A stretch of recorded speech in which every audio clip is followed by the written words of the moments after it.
Two Chicago neighborhoods sit near major data center infrastructure. Before buying nearby, you need to know what residents have actually reported, what has not been proven, and whether the exact property still works for you. Hello, good folks. I'm Anant Deoras, your 14-year Chicago real estate professional with a love of urbanism and a focus on relocation and selling. And we're going to directly to two locations, the QTS campus at 2800 South Ashland on the southern industrial edge of Pilsen, and the massive data center complex at 350 East Cermak in the Prairie Street District pocket of the near south side, commonly grouped into the South Loop. And before we get into the concerns, here is the factual boundary of this video.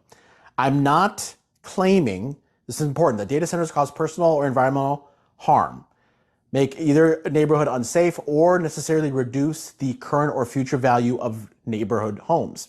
Documented complaints show that concerns were raised, but they do not prove causation, establish that every nearby property is affected, or predict what specific home will be worth. This is a relocation due diligence video. You may investigate a home near either facility and decide the location does not bother you. You may also decide that another pocket of the same neighborhood fits you better.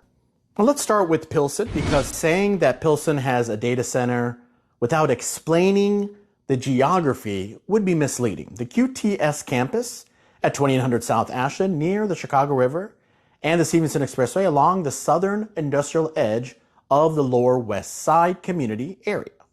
The QTS already operates a data center there, and Chicago approved an additional data center building on the property in December of 2024. The amended plan development permits additional data center use on the existing industrial site. The property is substantial, but is not sitting in the middle of 18th Street commercial corridor or besides every residential block people associate with Pilsen.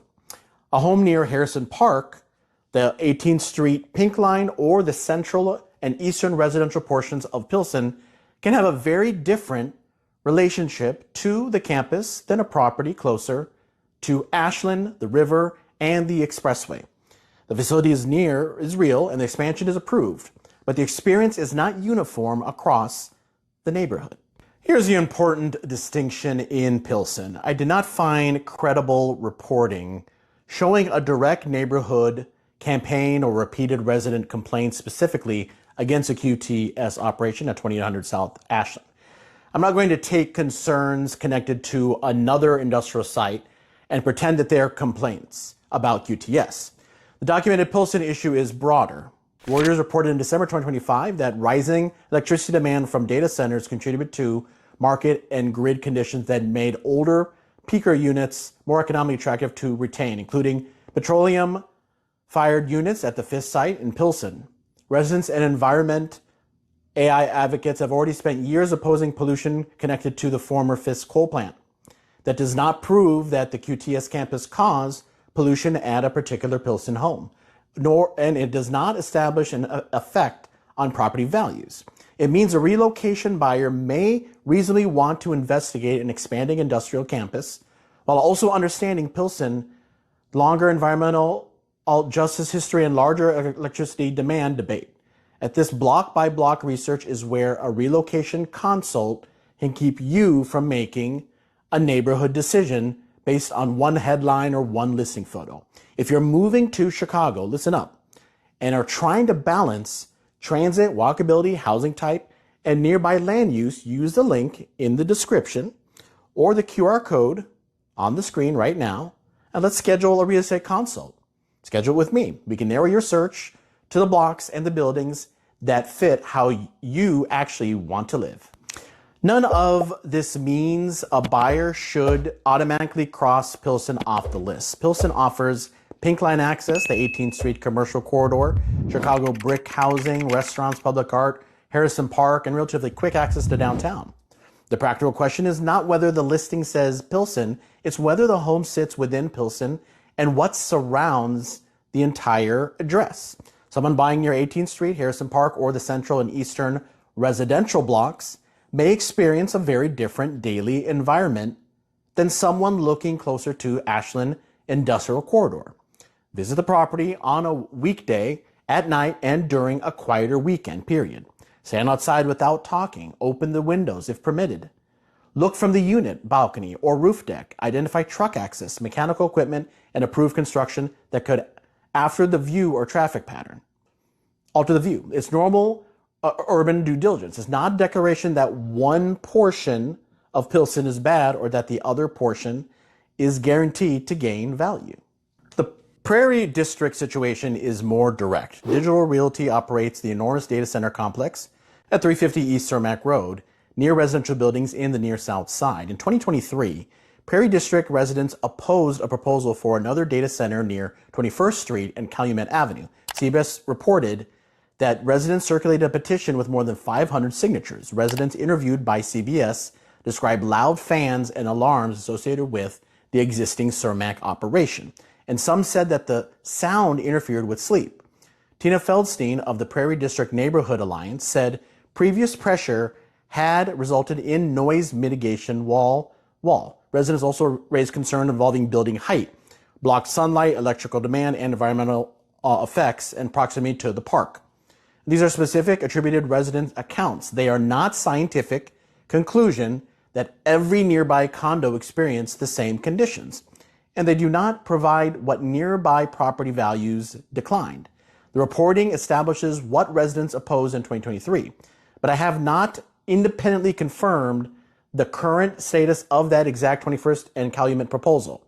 I'm not presenting it as approved, active, or under construction today.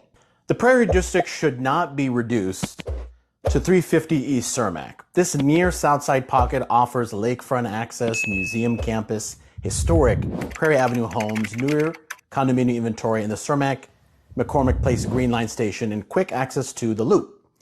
Some buyers like that combination of downtown proximity and more residential street pattern.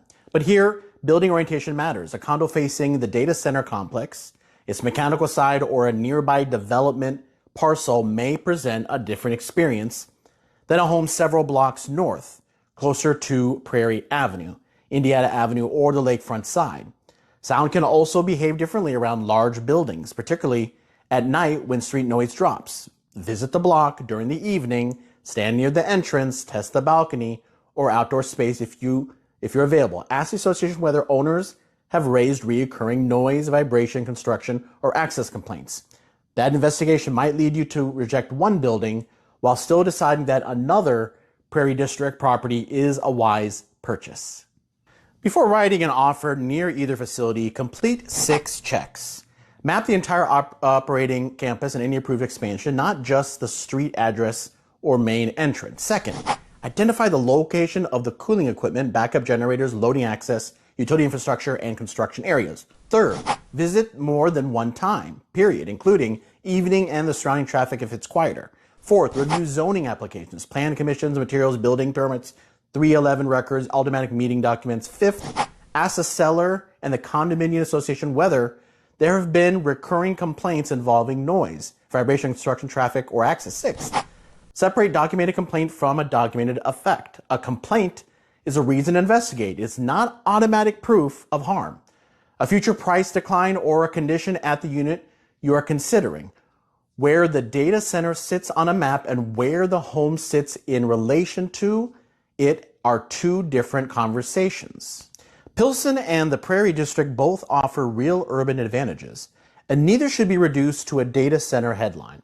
The evidence is different in each place. In Pilsen, I did not find any verified resident complaints specifically directed at QTS. The documented dilemma is an approved industrial campus expansion combined with a separate, broader electric demand and environmental justice debate involving Fisk. In the Prairie District, residents directly reported noise and alarm concerns connected to existing operations and organized against other proposed facilities in 2023. Neither story proves that the data centers cause harm or that nearby homes will lose value. Both give relocation buyers a reason to slow down, inspect the exact exposure, and decide whether they want that specific block's trade-offs. Do not reject the entire neighborhood. Investigate the address. And if you're still trying to narrow down where you would like to live in Chicago, Watch this video right here. It's 5 Chicago neighborhoods with surprising walkability next. It'll show you several other options where walking, transit, and neighborhood amenities may fit the way you want to live.